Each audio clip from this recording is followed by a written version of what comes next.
Giimbestigahan na karon sa Davao City Police Office ang gipadangat nga reklamo nga gipabalik-balik ang magpatala unta og kaso sa Balyok Police Station labot sa violence against women and their children o VAUSI.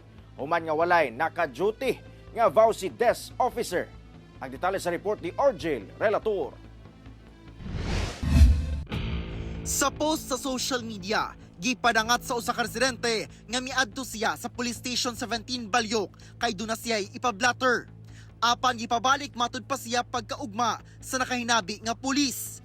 Ang rason, wala ang VAUSI Desk Officer kay mitambong og aktibidad sa Women's Month program. Wala man siya nakabalik pagkaugma dayon. Apan dihang mibalik siya sa police station, human ang pipila ka adlaw sa tinguha nga ma-assist siya sa iyang concern. Apan sirado matud pa ang VAUSI office. Walay naka-duty nga pulis ug pabaliko na po daw siya pagkaugma. Ang maong hitabo nakaabot na kay DCPO City Director Police Colonel Peter Madria. Dili matud pa niya i-tolerate ang maong lapses sa serbisyo sa kapulisan, ilabi na sa pag-atiman sa mga sensitibong kaso nga nalambigit ang kababayen-an ug kabataan. Busa, gilusad na ang investigasyon sa maong police station, labi na sa Women and Children's Protection Desk nga mo'y nag-atiman sa VAUSI cases. Mao nang naghatag dayon siya og aksyon o ginapasubmit og explanation ang station commander sa Police Station 17, Police Major on Talancer, no, and also naghatag por instruction ng ato ang city director sa atong chief sa WCPD or the Women and Children Protection Desk sa DCPO in the person of Police Major Birondo to monitor sa tanan nga mga WCPD in charge sa 19 police stations.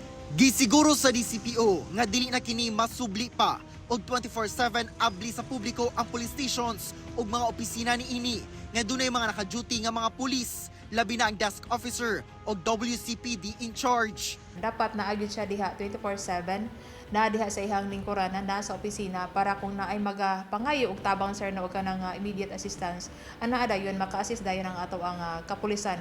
Dili ta magarasonan na sir kung naay activity, dapat kung naay activity ang in charge dapat na automatic mo puli sir, no, sa especially diha sa WCPD.